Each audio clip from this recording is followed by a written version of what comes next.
हम पढ़ेंगे पार्ट 11 भाग 2। पिछले पार्ट में हमने जाना कि डॉक्टर रमन जो है एक बहुत ही स्ट्रिक्ट डॉक्टर है और मरीज अक्सर इनके पास अंतिम समय में ही आते हैं। आइए पार्ट को कंटिन्यू कर रहे हैं। 15 मिनट में वे वापस आ गए। साथ में एक नर्स और सहायक भी थे। मरीज की पत्नी से बोले, मैं एक ऑपरेशन करूँगा। क्यों, क्या हुआ? मरीज की पत्नी ने घबराकर पूछा। डॉक्टर साहब ने कहा, मैं बाद में बताऊँगा। अभी तुम लड़के को यहाँ छोड़ दो, मतलब अपने बेटे को यहाँ छोड़ दो और पड़ोसी के घर चले जाओ, और जब तक मैं बुलाऊँ नहीं तब तक वापस मत आना। मरीज की पत्नी बेहोश होकर ज़मीन पर गिरने को हुई, लेकिन नर्स ने उसे संभाल लिया और बाहर जाने में मदद की। रात को करीब 8 बजे मरीज ने आंखें खोली और बिस्तर पर धीरे से हिला। सहायक बहुत खुश हुआ। सहायक मतलब असिस्टेंट, नर्स के साथ एक असिस्टेंट भी आया हुआ था। सहायक बहुत खुश हुआ और कहने लगा, अब ये ज़रूर ठीक हो जाएंगे। डॉक्टर ने भावहीन आंखों से उसे देखा और धीरे से कहा, इसे ठीक करने के लिए मैं कुछ भी काम करने को तैयार हूँ, लेकिन इसके दिल का क्या होगा? नाड़ी में तो सुधार हुआ है, ठीक है, लेकिन इस पर भरोसा नहीं किया जा सकता। ऐसे मामलों में शुरू में हल्का सुधार दिखाई देता है, लेकिन वह टिकता नहीं, वह झूठा साबित होता है। फिर थोड़ी देर बाद सोचकर बोले, अगर नाड़ी सवेरे 8 बजे तक चलती है तो यह अगले 40 बरस तक चलती रहेगी, लेकिन मुझे शक है कि रात के 2 बजे के बाद भी यह इसी तरह चलती रहेगी। इसके बाद उन्होंने सहायक को वापस भेज दिया और मरीज के पास बैठ गए। 11 बजे के करीब मरीज ने आंखें खोली और डॉक्टर की ओर देखकर मुस्कुराया। उसमें हल्का सुधार हुआ था और उसने कुछ खाना भी खाया। घर भर में चैन और खुशी की लहर दौड़ गई। सब डॉक्टर के पास आ खड़े हुए और कृतज्ञता प्रकट करने लगे। कृतज्ञता का मतलब होता है उपकार मानने लगे, लेकिन वे चुप बैठे मरीज की ओर देखते रहे। लगता था कि वे किसी की बात सुन नहीं रहे हैं।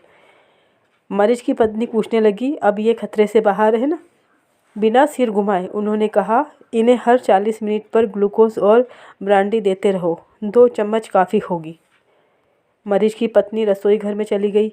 वह बेचैन हो रही थी। वह चाहती थी कि जो भी सच्चाई हो, अच्छी हो या बुरी, उसे पता चल जाए। डॉक्टर साहब कुछ स्पष्ट क्यों नहीं बता रहे? दुविधा उसके लिए असह्य होती जा रही थी। मतलब जो दुविधा है वह उसके लिए असहनीय हो रही थी। शायद वे मरीज के सामने कुछ न कहना चाहते हों, ऐसा पत्नी ने सोचा। इसीलिए रसोई के दरवाजे से उसने उन्हें इशारे से बुलाया। वे चले गए तो उसने पूछा, अब ये कैसे हैं, बच तो जाएंगे? डॉक्टर ने होंठ काटे और ज़मीन की ओर देखते हुए धीरे से कहा, अपने पर काबू रखो, इस वक्त कोई सवाल मत करो। भय से मरीज की पत्नी की आंखें फैल गई, अर्थात उनसे डर लगने लगा। उसने उनके हाथ कसकर पकड़ लिए और कहने लगी, मुझे सच बता दीजिए, इस वक्त मैं तुमसे बात नहीं करूँगा। यह कहकर वे कुर्सी पर जाकर फिर से बैठ गए। पत्नी ने चीखकर रोना शुरू कर दिया। आवाज़ सुनकर मरीज ने चौंक कर आंखें खोली और देखने लगा कि क्या बात है। डॉक्टर साहब फिर उठे, रसोई की ओर गए, दरवाज़ा बाहर से बंद कर कुंडी चढ़ा दी, जिससे आवाज़ बाहर निकलने से रुक गई। वे फिर कुर्सी पर आकर बैठे तो मरीज ने धीरे से पूछा, ये कैसी आवाज़ थी? कोई रो रहा था क्या? डॉक्टर ने कहा, तुम अपने पर जोर मत डालो, बात मत करो, सोने की कोशिश करो। मरीज ने पूछा, क्या मैं जा रहा हूँ? मुझसे मत छुपाओ। डॉक्टर ने अस्पष्ट सी कुछ ध्वनि की और कुर्सी पर बैठे रहे। मतलब मरीज को लग रहा था कि अब मैं बचने वाला नहीं हूँ। तो उसने भी डॉक्टर से स्पष्ट पूछा, तो डॉक्टर ने कुछ भी नहीं कहा और जाकर चुपचाप कुर्सी पर बैठ गए। उनके जीवन में ऐसी स्थिति कभी नहीं आई थी। लीपापोती उनके स्वभाव में नहीं थी, अर्थात बात को बढ़ा चढ़ाकर या झूठ बोलना उनके स्वभाव में नहीं था। इसी कारण लोग उनके शब्दों को बहुत महत्व देते थे। उन्होंने मरीज की तरफ एक नज़र डाली। उसने इशारों से उन्हें पास बुलाया और धीरे से कहने लगा, मैं जानना चाहता हूँ कि और कितना जीऊँगा। मुझे वसीयत पर दस्तखत करने दो।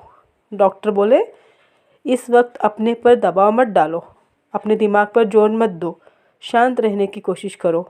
लेकिन यह कहते हुए वे स्वयं को मूर्ख महसूस कर रहे थे। डॉक्टर उन्हें सांत्वना तो दे रहे थे मरीज को, लेकिन खुद को मूर्ख महसूस कर रहे थे। सोचने लगे, कितना अच्छा हो मैं इन सब से बचकर किसी ऐसी जगह चले जाऊं जहां मुझसे कोई सवाल न पूछा जा सके। फिर वे उठे और बाहर अपनी गाड़ी में जाकर बैठ गए। सोचने लगे, घड़ी देखी, आधी रात हो चुकी थी। वसीयत पर दस्तखत होने हैं तो 2 घंटे में हो जाना चाहिए, नहीं तो। वे संपत्ति के बारे में जिम्मेदार नहीं होना चाहते थे। डॉक्टर अपने ऊपर जिम्मेदारी नहीं लेना चाहते थे। घर की समस्याओं का उन्हें अच्छी तरह ज्ञान था और सुबैया तथा उसके लोगों की भी उन्हें सही जानकारी थी। लेकिन इस वक्त वे क्या कर सकते थे? अगर वे वसीयत पर दस्तखत करने की सुविधा उसे दे देते हैं तो यह उसकी मौत का भी परवाना हो सकता है। अर्थात डॉक्टर यदि कहते हैं कि तुम वसीयत के कागजात पर साइन कर दो, तो सामने वालों को बिना बोले ही पता चल जाएगा कि अब ज़िंदगी ज़्यादा दिनों की नहीं है, क्योंकि इस कारण जीवित रहने की उसकी कोशिश एकदम ख़त्म हो जाएगी। अब मरीज को पता चल जाएगा कि अब मेरी मृत्यु होने वाली है, तो वो उम्मीद खो बैठेगा। अब डॉक्टर टेंशन में और असमंजस में कि अब करे तो क्या करे।